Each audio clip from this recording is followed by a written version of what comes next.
Septième partie. C'est parti. Vous voyez, très important à prendre en compte, c'est de se dire finalement, on rentre tous dans une vie parce qu'on a été éduqués par nos inculqués, et puis on a avancé dans le temps, plus s'en vont, sont même pratiquement envolés, donc c'est à nous de transformer, de retourner cette vapeur justement, et de faire en sorte que tout le monde puisse être au courant de la réalité de notre monde. Donc voilà, alors Stéphane, tac. On va accueillir Stéphane. En attendant, je lis quelques commentaires. En tout cas, il y a Cœur Battant. Ils avaient organisé une. Salut, attends, j'arrive. Ils avaient organisé un festival justement pour les Gilets jaunes et autres. C'était quelque chose qui se passait bien. La préfecture donc a refusé ou a mis son droit de veto. Donc j'essaierai de le prendre vite fait après pour qu'il puisse nous exprimer un peu son ressenti par rapport à tout ça, quoi. Salut Stéphane, comment tu vas? Bien ou quoi? Bien, tranquille la forme?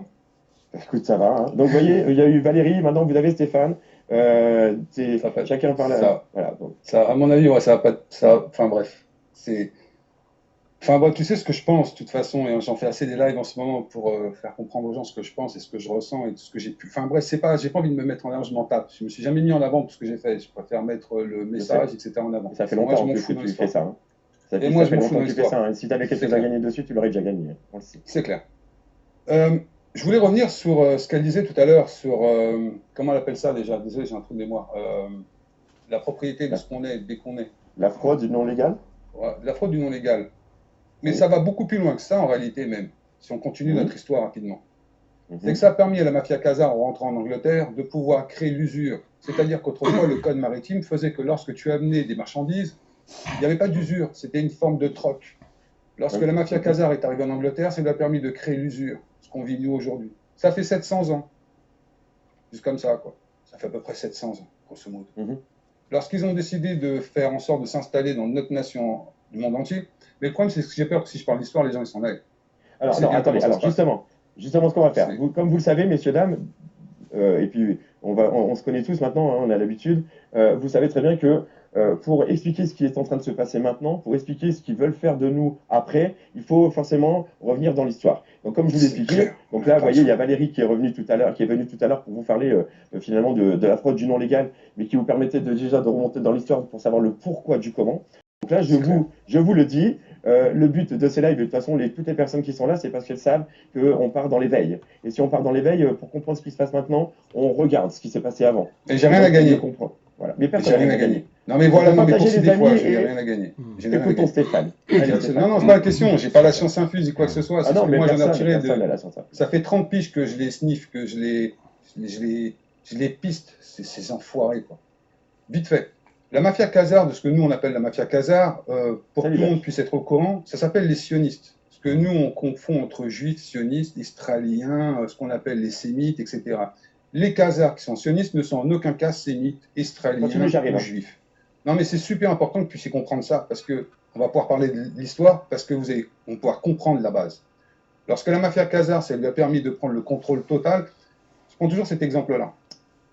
Intéressez-vous à la première société au monde qui a été une société qu'on appelle ça avec des actionnaires. C'est la Société des Indes. Si vous vous intéressez à qui a réussi à s'installer en Inde puis mettre la merde en Chine pour pouvoir prendre un monopole total, HSBC par exemple aujourd'hui, il fait de la pub à la télé. Hein. Ça remonte à loin HSBC, tu vois. Ça remonte à super loin. Plus puissante que l'économie européenne tout entière. Une société. Imagine-toi, HSBC, elle est toute HSBC, seule. ouais. HSBC, lorsqu'elle a payé ses frais, bénéfices consolidés, c'est plus que l'Europe entière, une fois que chaque pays, entre guillemets, hein, si elle pouvait faire, on va dire, de l'économie de quelque part, c'est plus fort que l'Europe entière. Entière. Non mais, est-ce que tu te rends compte, une entité est plus puissante qu'un continent entier? Une seule entreprise. Plus puissante que la communauté européenne, la CEE, ou comme vous voulez l'appeler. Mais je continue avec la mafia Khazar. C'est parti loin, hein, quand même, la CE, hein. Ça remonte, hein. Ah mais justement, mais c'est bizarre cette attraction, enfin bref. Mais je ne veux pas trop monter dans l'histoire parce qu'après les gens ça va les saouler. On va juste Ah s'arrêter si, à parce que la fin regarde, de... il y a Val qui dit déjà que ça remonte aux jésuites, donc on peut, Ah ça ouais, va, les gens ils sont là, hein, ils sont tu peux y aller, mec, non, non, hein. non, non, non, mais pour être sûr que les gens restent, on va s'arrêter à la fin de la Seconde Guerre mondiale. C'est mieux. Si tu Allez, remontes on va aller avant, loin. ça va être compliqué. Ça va être trop On compliqué. a On déjà va été plus commencer. loin, hein, tu le sais, hein. Ouais, mais c'est mieux parce que ça va être trop long sinon. Si on s'arrête à la fin de la Seconde Guerre mondiale, en somme, le protocole qui a été mis en place, c'est que le monde pharmaceutique soit transformé pour qu'on puisse manger du synthétique. Que le monde des plantes soit absolument pas brevetable, donc on ne peut pas faire du bénéfice dessus. Donc IG Farben, une entité créée pendant la Première Guerre mondiale, et qui s'est accaparée pendant la Seconde Guerre mondiale, comme par hasard, absolument toute la chimie européenne. Hein. Ils ne se sont pas accaparés autre chose, les Assyries, quoi que ce soit, non. La première chose qu'ils ont attaquée en Europe, c'est toutes les industries chimiques européennes, pour en prendre le monopole. Pour qu'aujourd'hui, Bayer, par exemple, entre les deux guerres, fournissait de l'héroïne en magasin. Estampillé Bayer. Ils te vendaient de l'héroïne, je rigole pas. Oui, j'ai vu, oui, c'était légalisé. Hein, c'est ce que j'ai dit, tout ce qui était légal était légal avant. Hein, donc, il faut arrêter. Voilà. On est d'accord. Donc, on en revient, c'est quoi, au non légal.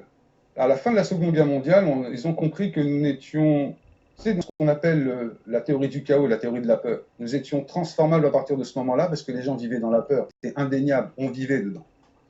Nos parents, à la limite, ce que je dis dans le live tout à l'heure, à la limite, on ne peut pas leur porter préjudice. Ils ont vécu dans la peur en leur inventant le mur de Berlin, les Cuba, leur inventer plein de choses qui ont fait qu'ils vivaient dans la peur. Ce qu'on appelle, nous, les 30 glorieux, c'est un lavage de cerveau comme des rats de laboratoire. On leur a fait toutes les expériences qu'on ne peut même pas imaginer. Le Vietnam, par exemple, ou les Anglais, par exemple, qui ont fait des tests bactériologiques et chimiques sur leur propre population pour voir ce que ça pourrait faire. Je vous assure que c'est vrai, je n'invente rien du tout. Le comble, il n'est pas là. C'est que lorsqu'ils ont fait la Seconde Guerre mondiale, ils ont créé l'ONU, cet artifice mystique des sionistes qui ont amené leur cartel, Angleterre en tête. Ça leur a permis... Parenthèse sur l'ONU, je vais vous montrer un ouvrage qui va vous donner un petit peu accès à l'historique de l'ONU. Alors, où est-ce que je l'ai mis? Où est-ce que je l'ai mis? Il y en a un peu partout. Le bouquin ici. Alors, il n'est pas là. Il n'est pas là. ONU, où es-tu? Bon, c'est pas grave. Je chercherai plus tard. C'est pas grave. Bon, il n'est pas là. Merde. Bon, il est quelque part. Bon, c'est pas grave. Donc on reprend. C'est pas grave. D'ajouter au monde entier leurs lois et leurs seules lois. Vu que nous étions que des marchandises, ils ont créé l'usure, le crédit. Ce qui fait que chaque personne aujourd'hui croit survivre grâce au crédit. Ils l'ont implicitement. Lorsqu'on a dit à la petite ménagère de 50 ans, enfin j'abuse, mais dans les années 50, lui dire « Ah, mais il y a le dernier petit frigidaire qui vient de sortir, oh, t'as vu le dernier truc qui vient de sortir, vas-y, prends du crédit. » Ils ont commencé à nous habituer à de la consommation légale, pratiquement. Le système fractionnaire. C'est ça, le système fractionnaire. Quand une personne est contente d'avoir des actions d'une société, bah, ça fait... Le système de réserve fractionnaire. C'est la réserve fédérale des États-Unis qui a créé ce truc-là. Voilà. Enfin, c'est quelques familles, les grandes familles les plus puissantes américaines, enfin anglo-saxonnes, qui ont créé ce truc-là. Voilà. Partie du crédit. Tu payes une assurance, ça fait partie du crédit. C'est-à-dire que nous sommes nous-mêmes responsables de ça. Lorsque je dis ça aux gens, ils disent mais qu'est-ce que t'es négatif, frère? Putain, mais nous sommes responsables. Souvent, nous enlevant toute culpabilité, nous inventant Dieu, en nous inventant que nous sommes que des marchandises, que nous sommes là pour produire et apprendre pour produire mieux pour nos boss, nous avons bien notre culpabilité devant tout ça. Alors, tu vois, et alors, justement, alors, je fais une petite transition vite fait, c'est pour vous montrer, vous voyez, on peut parler d'histoire et revenir à maintenant. Monsanto ou Bayer, bon, de toute façon, vous savez que Monsanto a été racheté par Bayer. Monsanto et Bayer, à l'heure actuelle, vous savez, il y a un moment il y a quelques semaines, je vous disais, vous allez voir, dans quelques temps, ils vont nous légaliser le cannabis. Hein, il y a 15 jours, il y a monsieur Edouard qui nous dit pourquoi on ne parlerait pas du cannabis thérapeutique. Et là, on Bayer dit que produit. Ouais. Bayer va produire. Le cannabis va être légalisé, les amis, je vous le dis, moi. Hein, on va être à 9 heures. J'ai vu ça tout à l'heure. Tu parles du cannabis, vite fait un truc chimique. On produit du cannabis, du THC dans le cerveau. D'accord? On en produit naturellement dans le cerveau. Quand tu manges du chocolat, tu manges du shit. Tu manges du THC. Par la même contenance, c'est bien sûr. Mais il y a la molécule à l'intérieur. Le problème qu'il y a, c'est que si on va dire que tu veux faire le côté refisant, si tu veux fumer, on va dire de la bœuf, du shit, que du THC, si tu dépasses pas entre 9 et 12%, limite ça va être très créatif. Ça sous-entendrait que c'est pas nuisible à ton cerveau. Si tu dépasses les contenances au niveau du THC, plus de 13%, ça devient nuisible. C'est-à-dire c'est comme si ton cerveau il était continuellement altéré par le produit qui avait plus de zone de repos. Quand tu produis un produit qui fait 22-23%, ce qu'on fait aux États-Unis, légalisé, mais à 33-34%, 50% de THC, ça devient une drogue dure. Ça devient plus quelque chose de récréatif. Ah oui. C'est ce que Bayer est en train de faire. Dis-toi que, tu sais, on va même aller encore plus loin. Si tu vas en Afrique, tu prends de la bœuf, ça pousse par terre. C'est naturel. Tu fumes. Lorsqu'en Hollande, ils se sont rendus compte qu'ils pouvaient commencer à produire beaucoup plus que l'africaine, c'était beaucoup trop long à faire pousser. Ils se sont dit pourquoi on ne créait pas la skunk. En somme, c'est bizarre. La grande majorité des gens qui sont aujourd'hui dans un mouvement de contestation contre la chimie et contre le génie génétique, la majorité fume de la skunk. Ils fument du génie génétique toute la journée. C'est une hybridation, ça n'existe pas dans la nature. Tu ne peux pas te balader dans la nature. Oh putain, de la skunk, incroyable! Non, c'est pas possible. C'est-à-dire que même maintenant au Maroc, des producteurs de shit, quoi, ils sont obligés de faire des produits qui sont beaucoup plus forts qu'il y a 20 ans, qui fait que c'est là pour te rendre con et stupide. C'est-à-dire que c'est comme si on va légaliser un produit qu'on sait aujourd'hui que ça va rendre les gens stupides. Mais comme on va dire, on s'en fout. La plupart des gens, lorsque tu leur donnes, c'est comme si on était des enfants de 7 ans attardés. Et que quand tu dis fais pas ça, tu vas le faire. Et nous, c'est exactement ce qu'ils nous font. Fais pas, on va faire. Ça doit devenir du poison. Ça peut devenir quelque chose de récréatif où les gens pourront se mettre après une journée de boulot, où tu as fait un concert, tu as envie de te faire plaisir. Mais c'est fini. Alors Stéphane, moi j'ai une question à te poser, parce qu'on en parle souvent ensemble, et tu dis les gens ne connaissent pas les règles du jeu. Alors peux-tu, s'il te plaît, dévoiler, parce que tu dis, si les gens connaissaient les règles du jeu, ça permettrait justement que tout le monde puisse finir mieux que là maintenant. Oh, c'est un vaste sujet tellement énorme. Non mais est-ce que tu pourrais juste expliquer en gros, c'est vite dit, mais parce que les règles du jeu c'est quoi? C'est de savoir que finalement on a été endormi, oui, et ça on en avait déjà parlé, que les gens, le fait d'avoir été endormi, cet endormissement, hein, c'est de masse qu'il y a eu par la télévision, par les médias, partout. Donc forcément il y a beaucoup de personnes qui trouvent que c'est vrai qu'on est un peu complotiste, un peu fou ou autre, alors qu'en réalité les choses qu'on dévoile tous ensemble ne sont ni plus ni moins que la réalité. Donc comment dire ça? Quand on parle, les gens ne croient pas. C'est aussi simple que ça. Lorsque les gens... Déjà, par rapport à la manipulation médiatique, en gros, je vous conseille un bon bouquin qui s'appelle TV Lobotomie. Je vais vous le mettre à l'écran. Vous allez voir un peu à quoi il ressemble. Voilà. Il ressemble à ça. Aux éditions Maximilo. Ça s'appelle TV Lobotomie. Voilà. Voilà.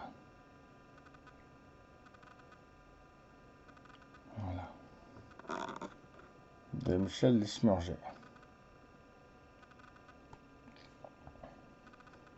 Derrière. Voilà. Voilà un petit peu le descriptif du bouquin.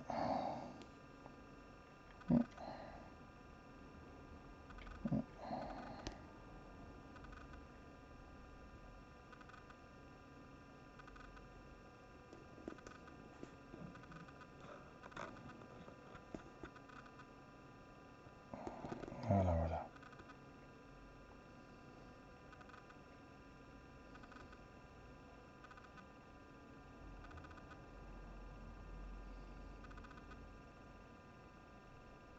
Voilà.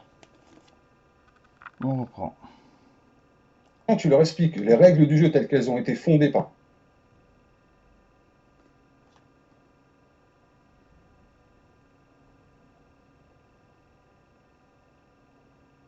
nous, quand tu parles de ces deux...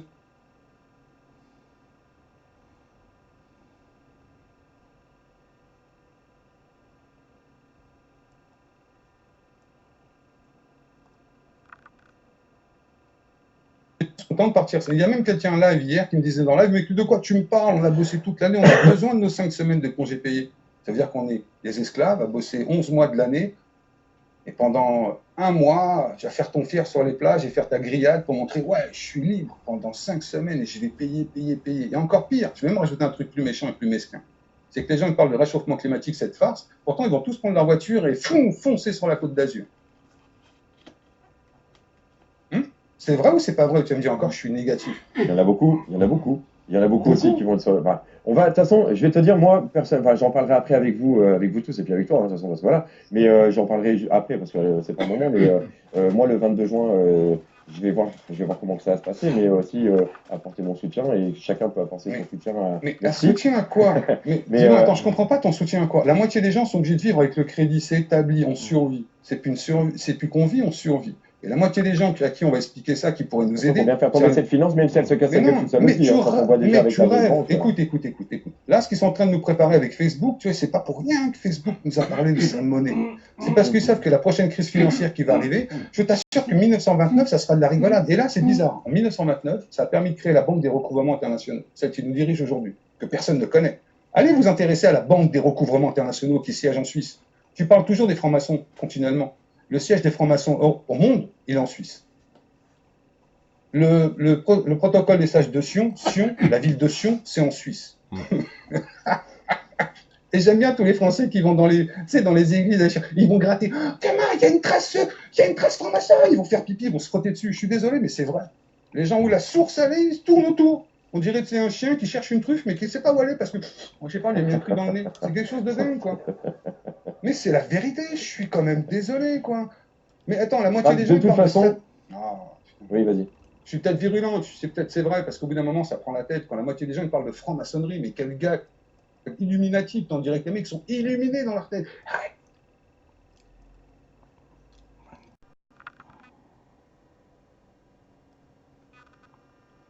Illuminatif, putain. C'est comme le Ku-Klux Klan, c'est la même chose. Moi, ce qui m'intéresse, c'est les gens concrets. Intéressez-vous à la première réunion de Bilderberg. Qui faisait partie de cette putain de réunion? Quand vous allez voir les... Alors là, je vais vous montrer un document justement qui sort des archives du Bilderberg. Voilà, je vais vous montrer ça tout de suite. Voilà, on y a accès en allant sur Scriptdoc. Donc je pense que là, vous voyez le document. C'est un document officiel hein, des archives, vous voyez, c'est marqué. Vous voyez bien le lien en haut, hein, on voit bien le lien, me semble-t-il. Je vais monter un petit peu la caméra exprès pour... Voilà. Voyez, on a bien le lien là.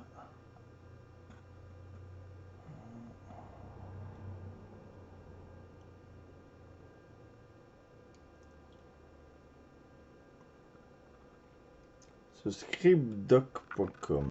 Et donc là, vous voyez, vous avez plein de documents officiels qui ont été mis en ligne par un courageux ou par des courageux, parce que normalement, ce genre de document-là, ça ne devait pas se mettre dans les mains du public. Ce qui est plutôt pour nous, petit peuple, une bénédiction. Voilà. Hop. Hop. Et on va encore aller dessus. Voilà.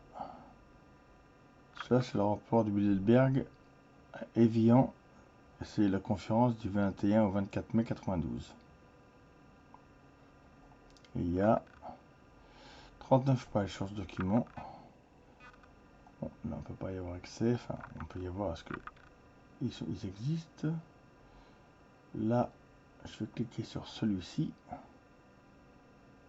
Et vous allez voir un document qui date de 82. Voilà. Donc ça aussi, ce n'est pas du complot, ça existe. La preuve ici en image.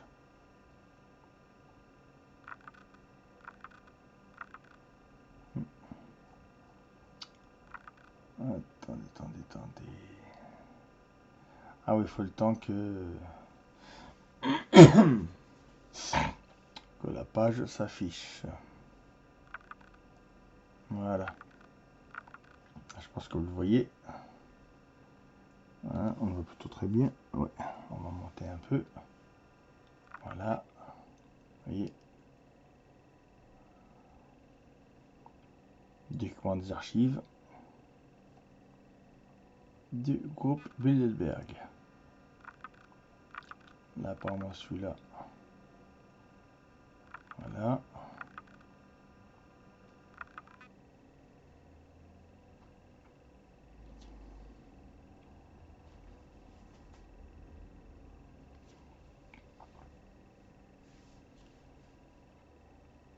document de travail pour l'Allemagne.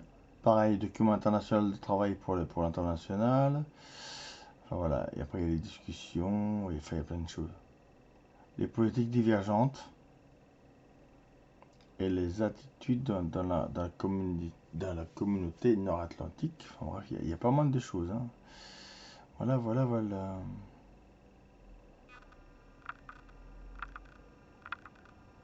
Bon, ça c'est la 2, page 2. On peut y avoir accès. Voilà les participants.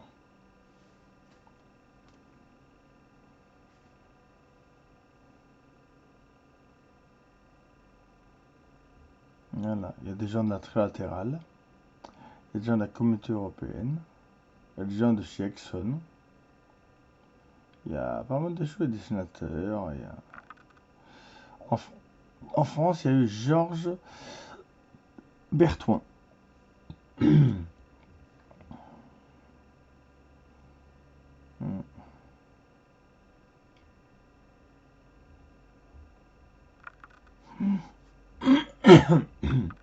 Voilà, voilà. Ça date de quand celui-là? 59, 71, 87. Et là vous avez le rapport, le meeting de la conférence de 1959.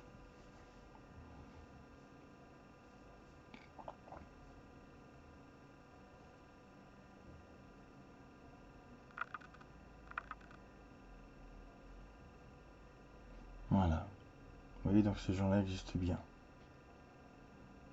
Pas de théorie de complot. Malheureusement, ces gens-là existent. Comme on dit, il faudra faire avec. Voilà.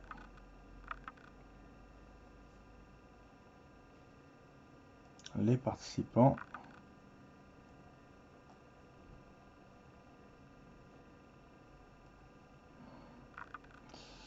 Comment je fais?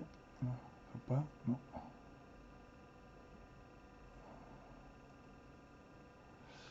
Voilà. Bon. Plein écran. Voilà.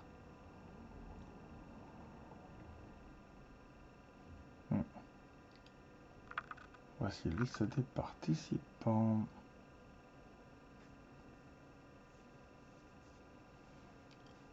Voilà. Tous les pays sont là.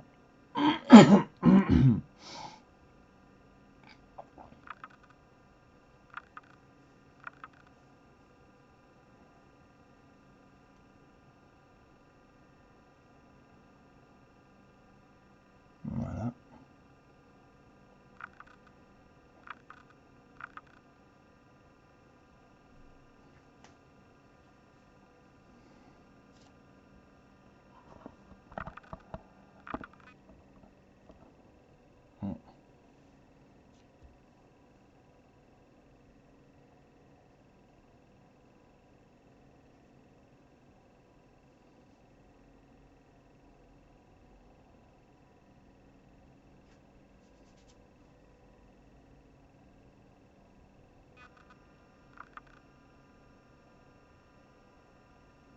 Voilà, un document officiel, mais qui ne devait pas se trouver sur Internet. Bref.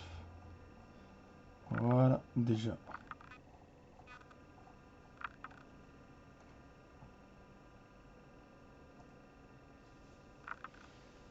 Voilà. Donc on peut reprendre. Hein, voilà. On peut reprendre. Donc je reprends. Apparemment j'ai loupé un truc. Je vais vous remontrer les magazines. Voilà.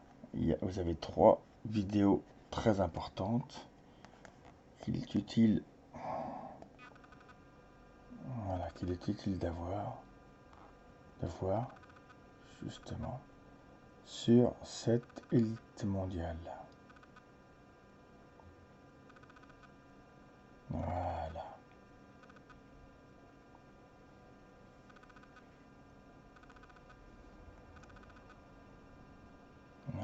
Ça, c'est le tome 2.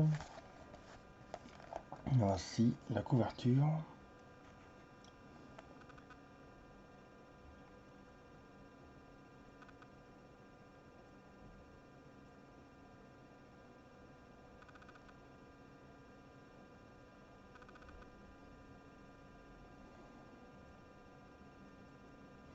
Et voici les remerciements de l'élite mis en évidence en rouge. Voilà, nous remercions, enfin en gros les élites mondiales, les Bilderberg remercient les journalistes en gros d'avoir fermé leur bouche sans eux et d'avoir été discrets sur ces réunions parce que sans eux, cette élite n'aurait pas pu construire leur projet pour le monde. Alors c'est à nous de leur montrer que on n'est pas d'accord. Et qu'on va bien leur faire comprendre. En long, en large et en travers. Voilà. Voilà, ça c'est la deuxième.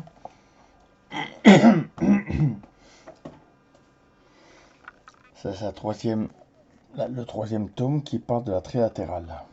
De la commission trilatérale.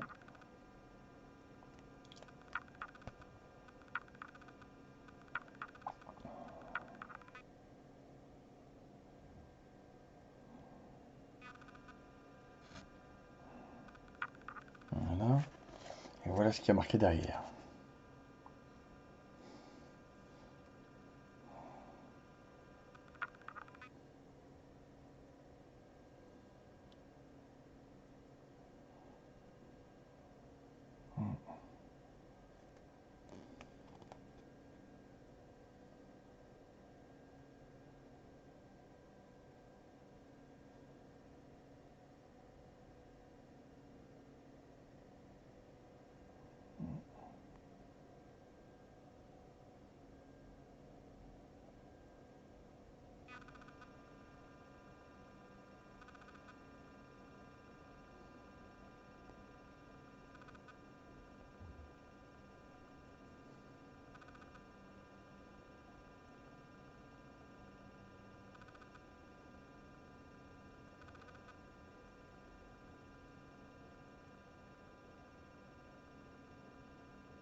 Voilà.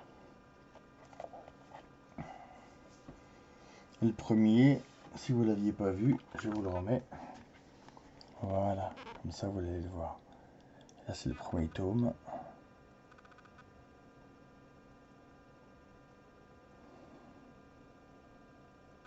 Voilà. Et le derrière. Voilà.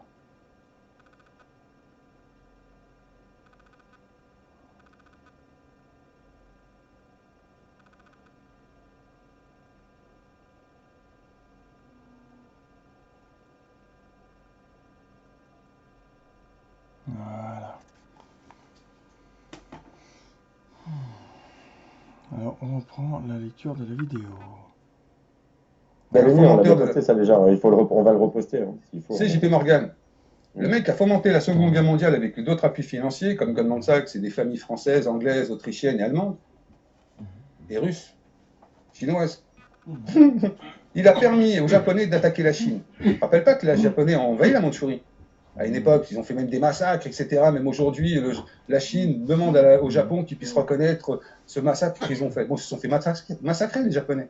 Mais ce qui est bizarre, à l'autre côté du monde, tu trouvais JP Morgan en train de mettre la merde en Chine. Et JP Morgan avait une alliance directe avec les Rothschild. Bizarre quand même. Hein, c'est quand même bizarre. C'est comme Trump aujourd'hui, on nous dit, mais Trump, il aime les Américains. Mais son père est le chantre des lois de Friedman. Il est devenu milliardaire grâce à ça. Et on va dire qu'aujourd'hui, Trump, il va aider l'Américain moyen. Les gens, il faut que c'est ça. Il faut que s'intéressent aux lois qui ont été votées. Le Bilderberg, vraiment, à quoi ça sert? Quand ils se rendent compte, qu'est-ce qu'ils votent? Le but commun de 1956, lorsqu'ils se sont rencontrés en Angleterre, qu'ils ont fait comprendre au monde entier que les merdias seraient là pour nous donner de la merde, et qu'on puisse ne rien comprendre. et surtout qu'on puisse vivre dans un chaos permanent de peur. T'as vu? Les gens, c'est pas pourquoi Moi, ils ont peur aujourd'hui. oui, oui, oui, oui. Non, mais moi, C'est vrai? j'attends plus particulièrement, c'est bientôt, là, c'est le 27 ou le 28, hein, c'est le G20. Parce que le G20, pour moi, c'est eux le gouvernement mondial, hein, c'est le G20. C'est bientôt, hein. C'est ça, hein.